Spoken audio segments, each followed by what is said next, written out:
adequate. If you don't have a multimeter, you should. 30 bucks.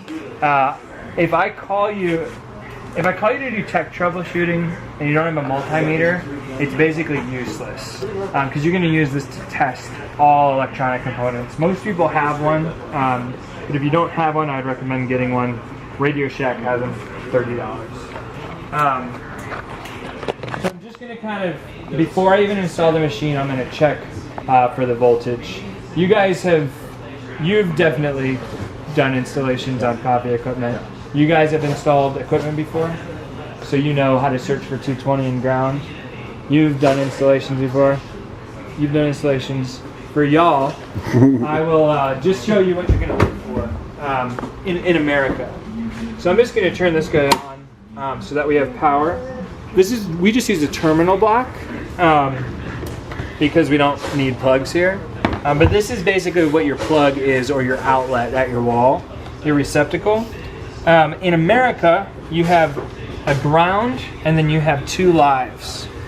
So when you're measuring between the two lives, you should be getting 220 volts. Anywhere from 208 to 240 is acceptable. So I'm just going to kind of measure this guy. So we're getting about 240 coming across the lives. When you measure ground to live, you should be getting half of that. So we're getting 120. And then when you measure the other ground to the other live, you should be getting the same, around 120. So in different countries, you're getting different amounts. You're getting 220 through one wire instead of through two. But that's what you guys would look for. We'll have videos for this when you're doing an installation. But if you check that and something is not right, like it's only reading 120 across both lives, your electrician's not done his job.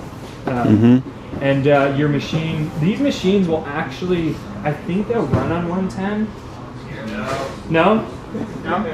I was just gonna say, Adam, can't you run it at half, but it just won't heat fast enough? Kinda.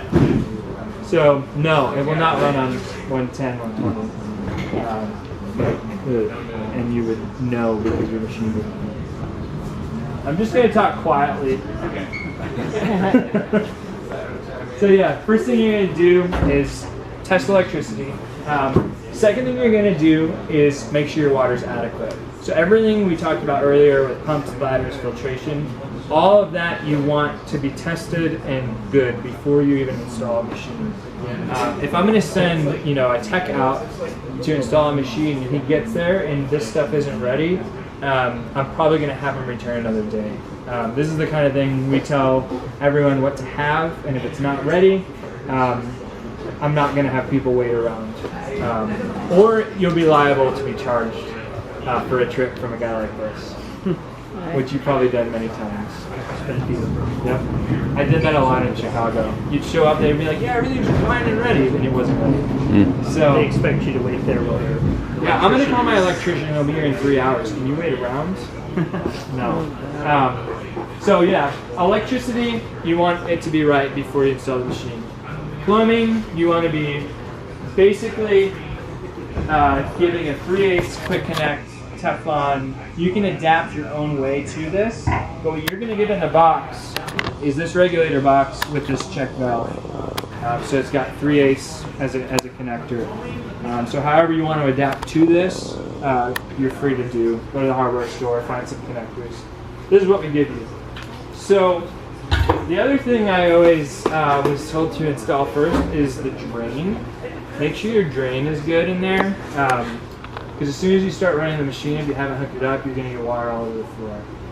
So for our purposes, we just have our drain tube going down here, 1 inch inner diameter. That's what it'll be for most machines, and that's all on the spec sheets. So that being said, I'm just going to wire up my machine. So I'm going to start with the power. I'm going to shut off my circuit breaker or whatever you have. And it's pretty much illegal to do any receptacle wiring if you're a third party. So have an electrician do that. I don't know what it's like overseas, but No. With the water, it's different, more difficult than the electricity. Yeah. We'll take this guy and put him in. You need to be over there watching him.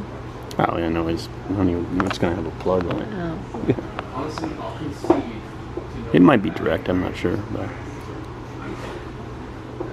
There's a plug that we get at Home Depot, right? Yep, I'll have a recommended plug for you. Okay. But an electrician can, as long as it meets our specifications, you guys can use whatever plug you want. Okay.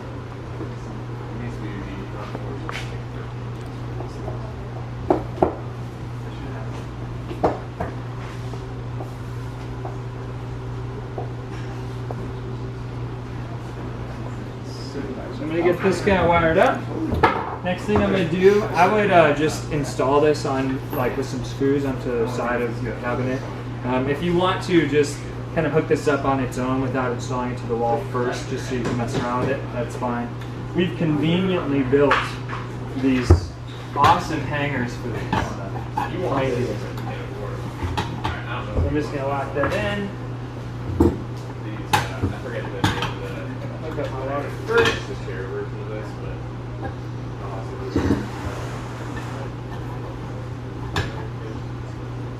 So I've got my drain hooked up, and I've got my incoming water to my regulators. So what I'm going to do next is, actually, hey timer. So, I'm going to show how to do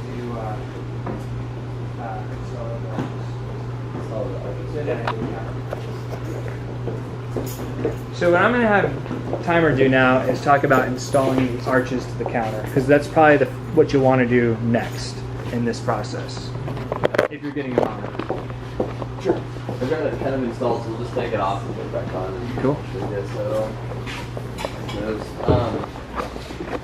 Pretty much all you're going to need is a flathead screwdriver and a 9/16.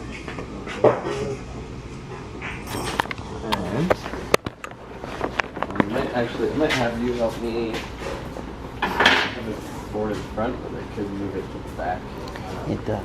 It's cool. Yeah. And you know what's nice too about it is you can separate them a little bit. And if you had two people working, it wouldn't be like right, you know. Yeah, I know.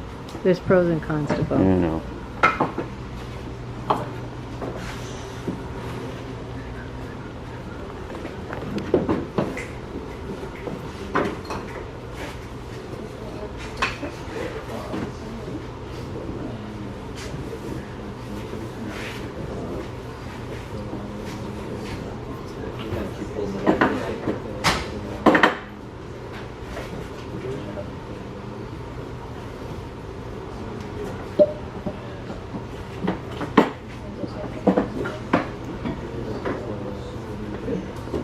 Kind of a countertop would be really cheap on Depot.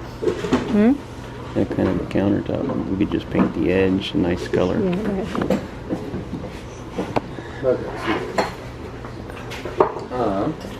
So the arches, if you look underneath here, there's a plate, a drain,